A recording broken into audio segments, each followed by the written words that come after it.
Good afternoon. My name is Joe Thompson. I'm the First Assistant United States Attorney here for the District of Minnesota.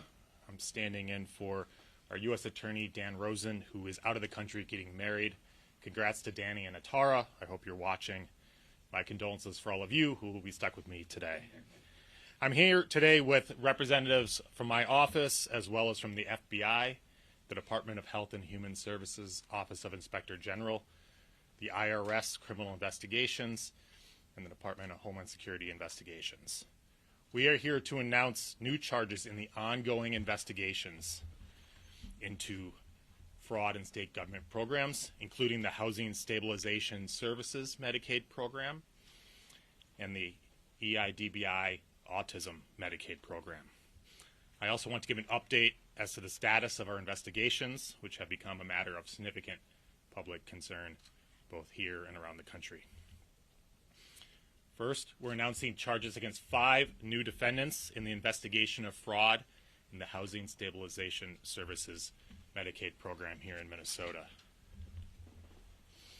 The first indictment, United States versus Hassan Ahmed Hussein and Ahmed Abdirashim Mohammed, involves the owners of Pristine Health LLC, a housing stabilization services company here in Minnesota.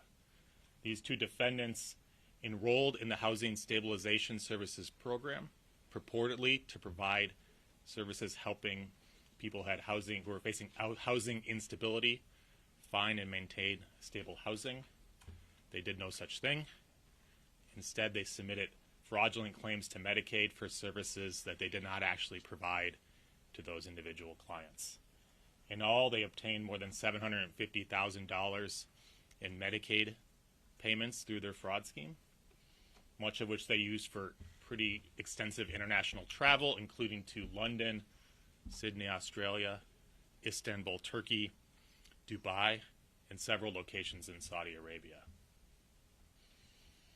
The second case being announced today is United States versus Kamil Omar Salah, the owner of Safe Lodgings, Inc., another housing stabilization services company. As with the other defendants, Mr. Salah enrolled in the Housing Stabilization Program and began claiming to be providing housing stabilization services to people that were leaving drug and alcohol rehabilitation facilities. Again, he did no such thing. Instead, he just submitted fraudulent claims for services that he never provided. He submitted more than $1.4 million in fraudulent Medicaid claims, which he used to purchase more than $150,000 in cryptocurrency, as well as to fund his lifestyle. We learned recently that Mr. Salah actually fled the United States, after his company received a grand jury subpoena for records related to its participation in the Housing Stabilization Services program. The 4th and 5th defendants are charged in United States versus Anthony Waddell Jefferson and Lester Brown. And this case is slightly different. This is an instance of what's essentially fraud tourism.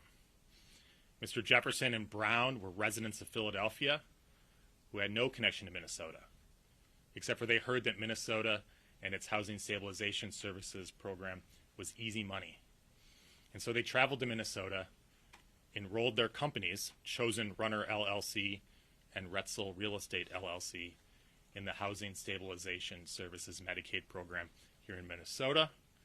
They then returned to Philadelphia and began submitting fraudulent claims to Minnesota Medicaid here, through which they obtained more than $3.5 million in fraudulent Medicaid payments. This fraud tourism is new, although we've heard of it as investigators here. I mean, these defendants came here not to enjoy our lakes, our beautiful summers, or our warm people. They came here because they knew and understood that Minnesota was a place where taxpayer money could be taken with little risk and few consequences. Fortunately, through the hard work of the agents, that we have been able to charge them for their role here. Now, to date, we have charged 13 people for their role in the scheme to defraud the Housing Stabilization Services program, and that investigation remains very much ongoing. We expect additional charges in the coming weeks and months.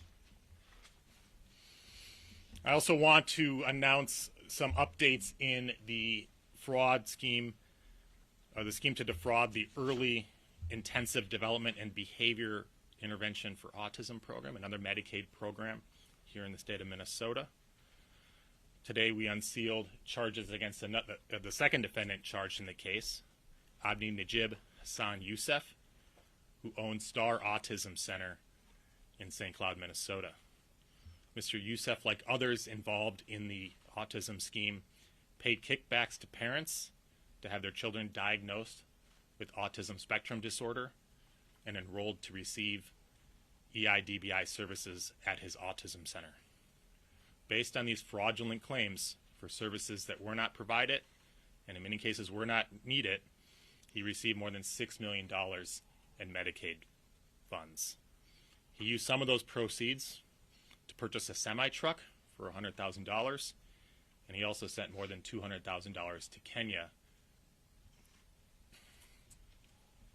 Earlier this morning at 10:30, the first defendant charged in the autism fraud scheme, Asha Farah Hassan, pled guilty. As you may recall, Ms. Farah was the owner of Smart Therapy LLC, a Minneapolis-based autism clinic. Through her clinic, she participated in both a scheme to defraud the EIDBI program, as well as a scheme to fraudulently obtain federal child nutrition program funds under the sponsorship of Feeding Our Future. Through these fraud schemes, Ms. Hassan received more than $14 million in Medicaid payments and more than $450,000 in federal child nutrition program funds, of which she sent at least hundreds of thousands of dollars to Kenya, which were used to purchase real estate.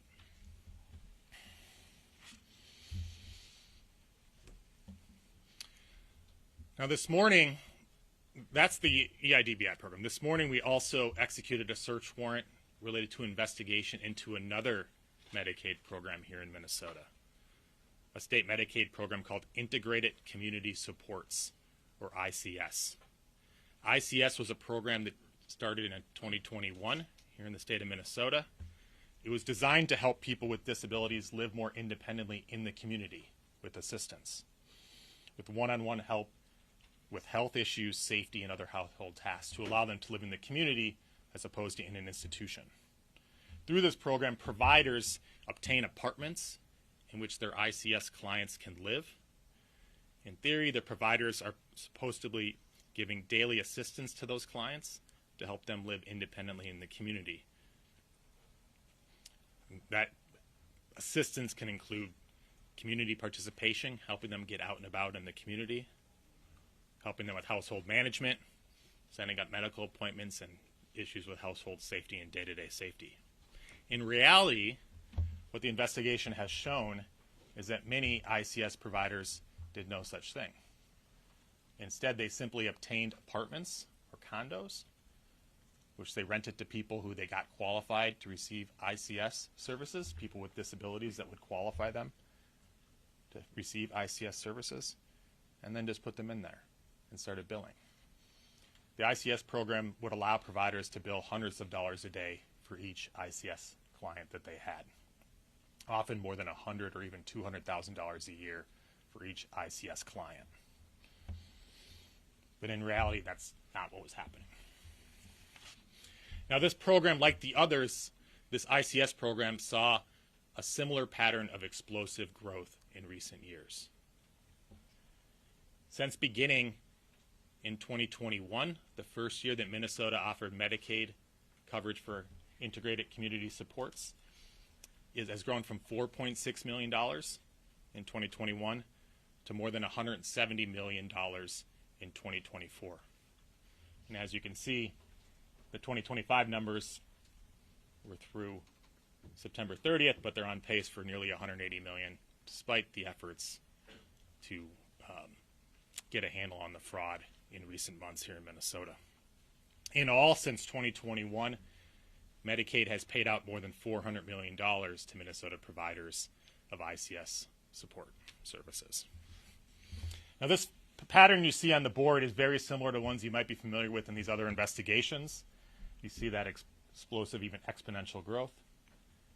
The Housing Stabilization Services, which also started in 2021, has a similar pattern of growth.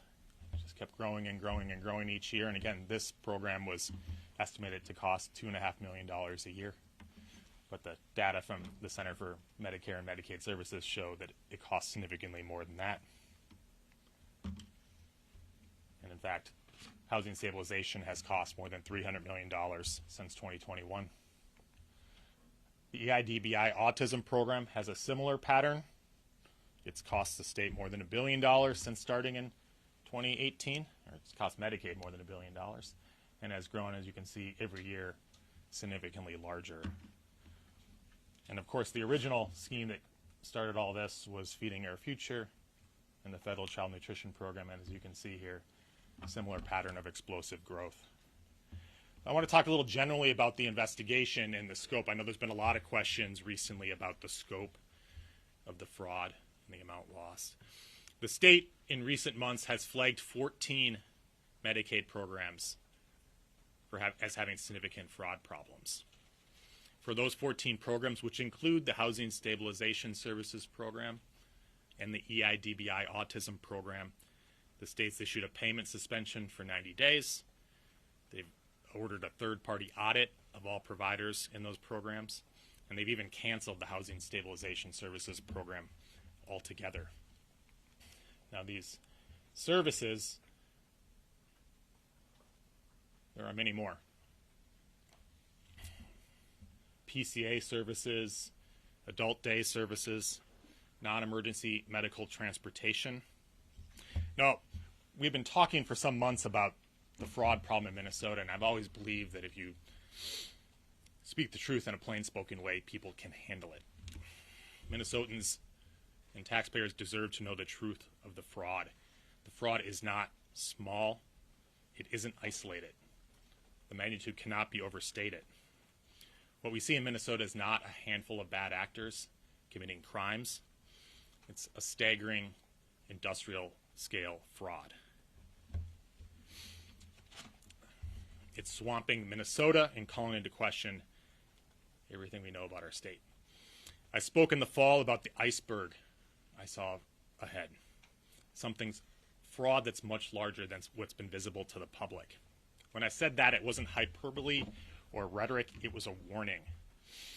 And today I want to talk and I want to show here a sense of what that iceberg looks like, because I think people deserve to know what that is and how big this problem is, because we can't solve the problem until we grapple with the size of it.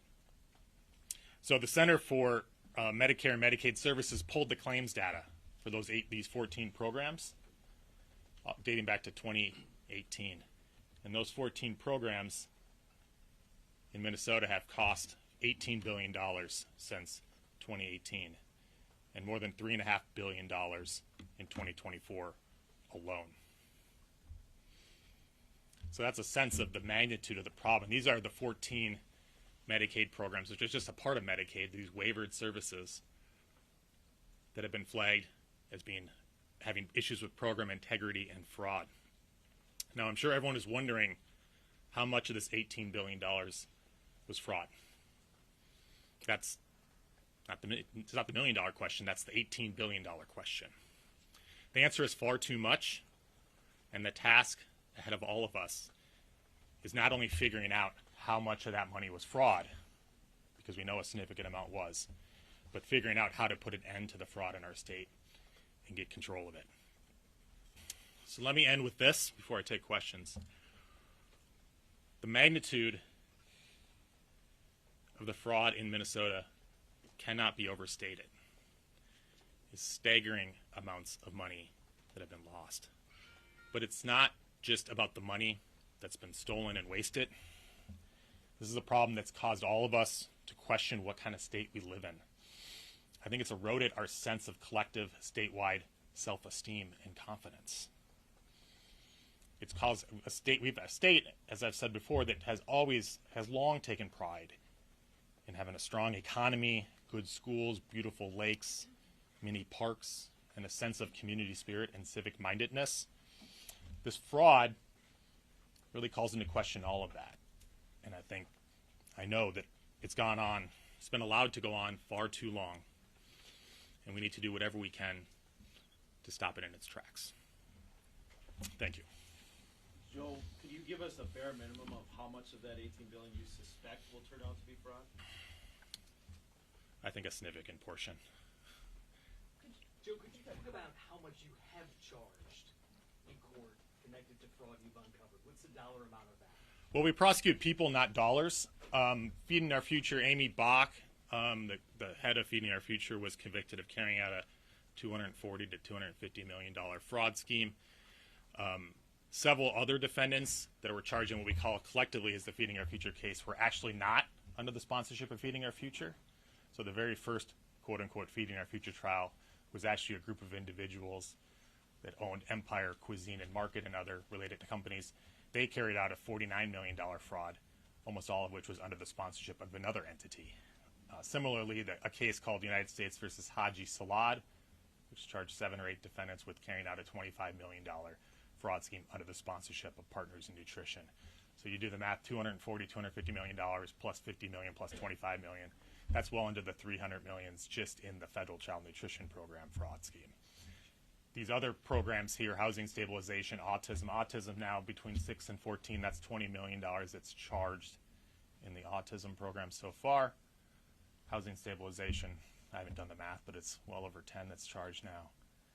And obviously that's just this team's efforts. There's other prosecutions going on that have been flagged for many people. Evergreen Recovery is a case you may recall that I think was $30 million involving rehabilitation or drug and alcohol treatment. So it's a significant amount. So Joe, Asha Hassan, how many people like Asha Hassan fit into 2 buckets? Well, Asha Hassan's the one who's been charged with and now convicted of both buckets, but many defendants in these cases were getting money from multiple government benefit programs, many Medicaid programs. This is how these investigations grew out of Feeding Our Future. I think roughly 2 dozen or so Feeding Our Future defendants were getting money from autism clinics, and that's why we got caught. That's how we learned about the autism fraud. And if you look at the bank records, many of which were admitted into evidence at trial, you'll see many other healthcare companies from which charged defendants and convicted defendants were receiving funds. And when we talk about the benefit, like I was in court for her sentencing or a plea today, and the government talked about somewhere between $9 and $25 million she'd be, was on her shoulders, or her smart therapy restitution coming at $15.9 million. These numbers are all over the place. Can you explain why it's 9 to 25 and we're settling on? Well, 9 to 25 is the sentencing guideline range. There's an enhancement based on the loss amount, and one of the sort of windows of loss amount is between $9 million and $25 million. So that's just a product of how the sentencing guidelines are. The 14 or whatever million she owes, that's a combination of the money she fraudulently received from the EIDBI program and the federal child nutrition program. Again, normally often media will ask about the loss amount or how much have you prosecuted. When we prosecute people, not dollars. Our forensic accountants can answer some of this, but we're focused mostly on not only charging defendants. The reason we charge defendants is to stop them from committing fraud. So housing stabilization, maybe we've charged $10 or $15 million worth of fraud in terms of those individual defendants. But of course the state shut down the program that was costing more than $100 million a year. So does the prosecutor get credit for that? That's for other people to decide. Joe, it's taken 4 years to get to where you are today. How long is it going to take to get to $1 billion worth of charges? Or $2 billion worth of charges? A year, 2 years, 5 years, 10 years? As long as it takes. Just I wanted to confirm, the 14 programs that have been designated as being at high risk, these are now programs that the federal law enforcement agencies are actively investigating, correct? Yes, we're looking into all those programs, yes. And as you look across the country, are there any other examples where the cost of Medicaid-funded programs saw this kind of exponential growth? Is Minnesota clearly an outlier when you look at spending on these programs across the board? I think we're an outlier in a bad way, yes. Have I gone through every 50 state? No, but you don't see fraud on this scale in other states, and part of that is just we sit here as a team, and it's a relatively small team or a relatively small U.S. Attorney's Office, and every day we look under a rock and find a new $50 million fraud scheme. That shouldn't be the case in a state of our size. Certainly other states have problem with frauds, but I think our problem is unique insofar as we've just opened the door. You know, what we aren't seeing here, traditional Medicare or Medicaid fraud is people overbilling, upcoding. So you're instead of billing for a service with a relatively modest reimbursement, you claim to be providing a higher dollar value service, and you get more Medicaid payments or reimbursements that you should be entitled to. That's traditional. You may be getting 20% more. You're padding your bills. What we see here, and what I think is unique to Minnesota, is that's not what we're looking at. What we're seeing is programs that are just entirely fraudulent. These aren't companies that are providing some services but overbilling Medicare or Medicaid. These are companies that are providing essentially no services. They're essentially shell companies created to defraud the program, created to submit on a wholesale level fraudulent claims for services that aren't necessary and aren't provided. I think that's unique to Minnesota. Joe, which programs are the worst after you've looked at these? Which ones, which ones have the most fraud in it? Which are the biggest? Well, Feeding Our Future obviously was entirely fraudulent. Essentially, it's hard to say. EIDBI is an incredibly lucrative program. Some of these other ones are quite large. I think the PCA program is over $1 billion or $1.5 billion a year alone. So I think there's a significant amount of fraud in that program. Which is worse? I think that's a normative statement, a value statement that I'll leave to others. Is there anything that was sent out of the country? Since 2018. Since 2018. Yes. Could you talk about the funds that were sent out of the country? There's been a lot of concern about that in other cases in regards to the money sent to Kenya.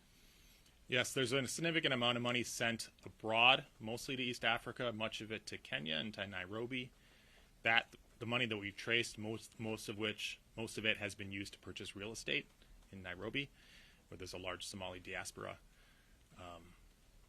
So we've traced much of it. In fact, the first trial, United States versus Abdiaziz Farah, we had days and days of evidence showing the money that was sent to Nairobi and the real estate purchases that they made there, including the construction of an entire 10 or 12-story apartment building. You haven't uncovered anything that shows that these funds were funding terrorism?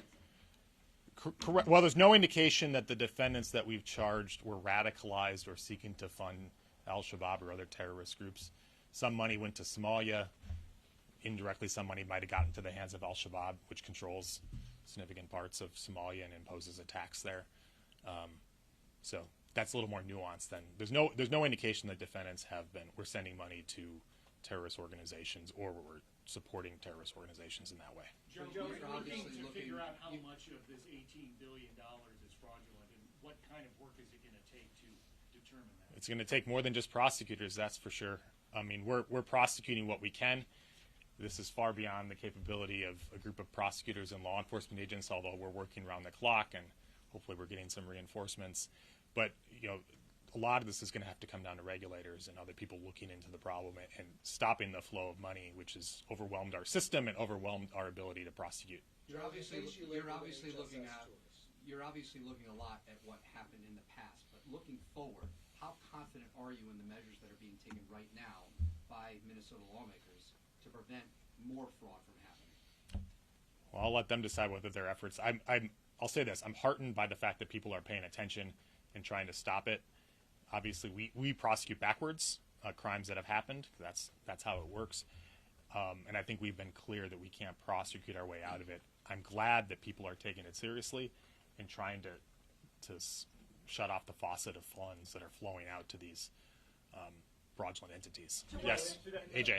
Fraud tourism cases you made. Yes. Is there any indication that this company even had an office here in Minnesota?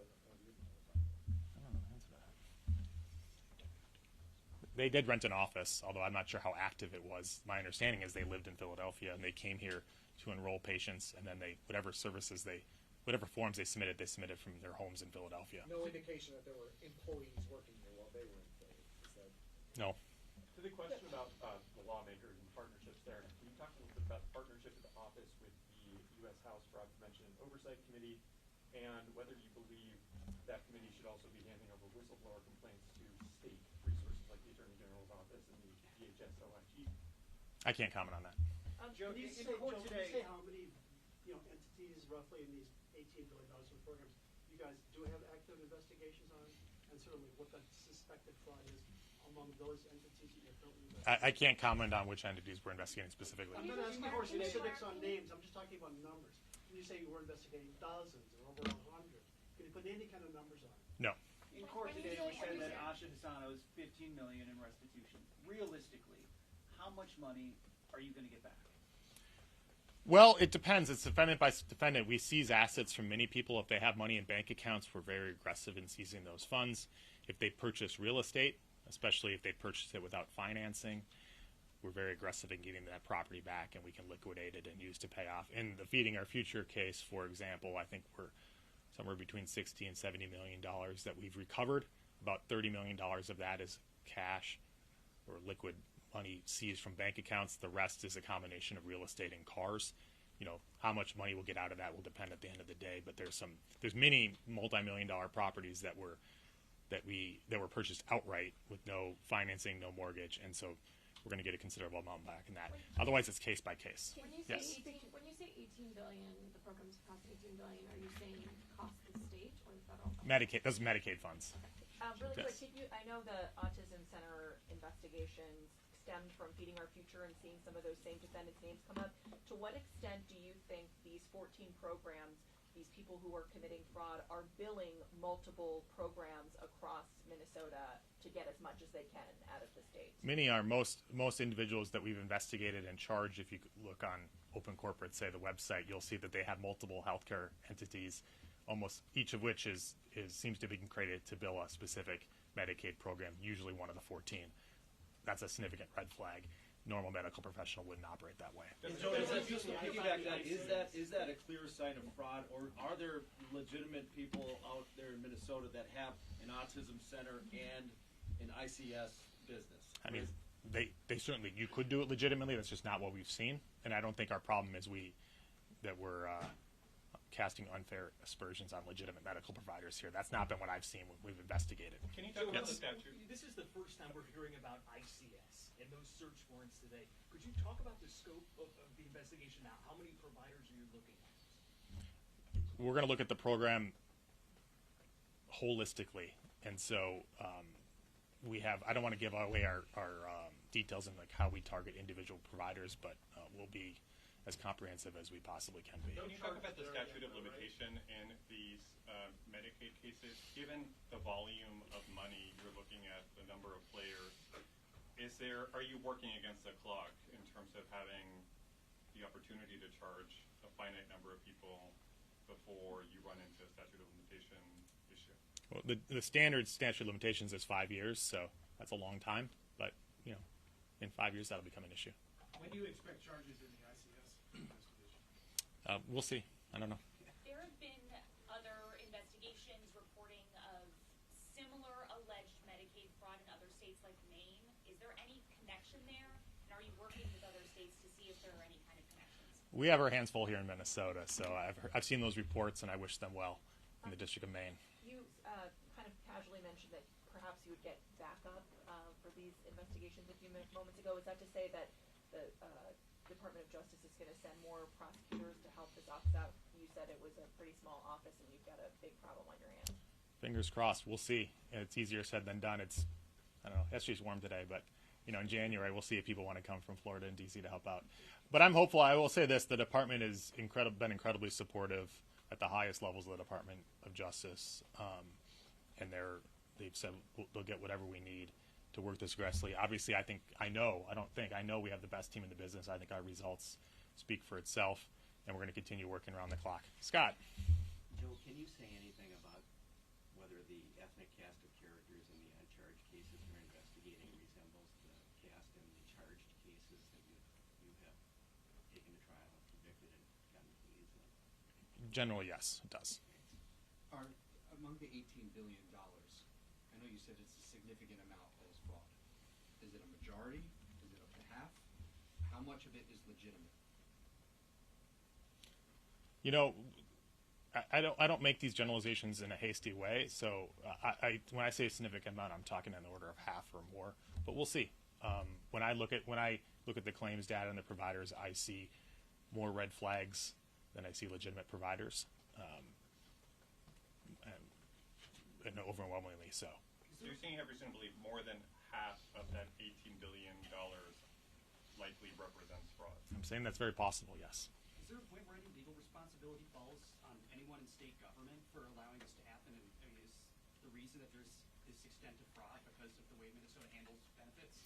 Well, I think it's fair to say, and everyone's been saying, I've said it before, that our state has done not a good job of minding these programs in terms of responsibility. There's lots of levels of responsibility. There's criminal culpability, obviously, and then there's other accountability. And obviously, I think all of us as a state have to grapple with that. And that's not just prosecutors and law enforcement agents, but regulators and politicians and news media, community leaders. And I think that process, that conversation is starting to happen, and I hope it continues to. A lot of these fraud cases in other states have involved people in state roles who are actually implicit in the crime. Any tips from, say, the House, not the U.S., as Brady said, but the State House Fraud Committee, or anybody at the state level who's now generating some casework for you guys? The question, I should be repeating the questions here. The question was, are we getting tips from the State House Committee and other people? We get tips from all sorts of sources, and we follow them up as we get them. Joe, you're rattling off some of the clawback dollar amount. Do you have a more firm number total that the government's been able to claw back through these cases?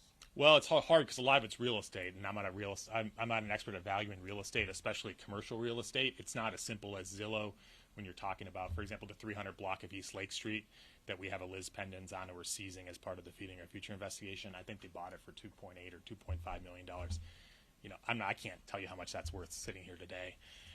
You need there's experts that do that, appraisers, and that'll happen in the normal course. We can't seize real estate assets and sell them, liquidate them until a judgment of conviction is final. So that's after sentencing.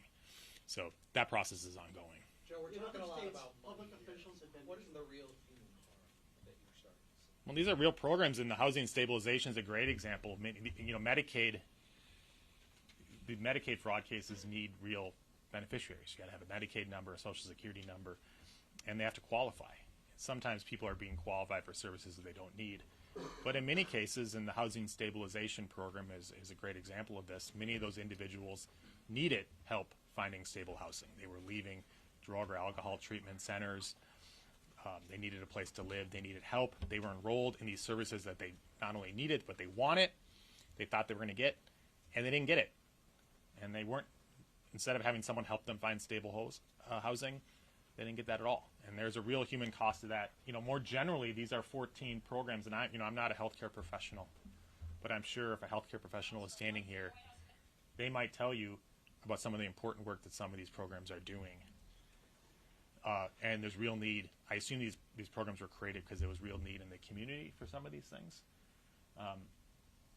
You know, recuperative care, autism services, autism spectrum disorder is a big issue in the United States, and I know many people that have children with ASD need services. It's a real challenging situation. Fraud on this scale puts all of those programs at risk, and there's real patients, real clients, real people who need services and aren't getting them. And I think these fraud investigations, the level of fraud we have, put at risk all of those programs and lead to the question of, can we even afford to have this stuff at all? Joe, have you had any conversations with DHS officials or these other departments that run these programs as to why you can see red flags in more than half of the providers, but apparently they couldn't, to the point that they never shut it down? I can't comment on what they did. I mean, obviously the state hasn't done a great job, but hopefully they're changing in how we do this. You know, I think people had good intentions, at least at start, with some of these programs, but not, I think the regulatory mindset maybe wasn't there in the way it should have been. In other states, they've actually indicted state officials for being part of these schemes. Are you investigating state officials involved with any of these programs for suspected crimes? I can't comment on defendants that were or individuals we're investigating that haven't been charged yet. Where do we go from here? Any sense of how many more people we could see arrested? Dozens? Any kind of a number you could give us? We are working as hard as we can to address the fraud program in the only way that we're able to, which is charging defendants and seizing their assets. And so I would expect to see additional charges in the coming weeks and months, as much as we can here with our team. Does fraud oversight need to change at the legislative level, or is that something that can be done within existing state statutes? You know, I'm not an expert on the statutes in Minnesota, so you'd have to ask an expert. I think the answer probably is both. But Thank you all.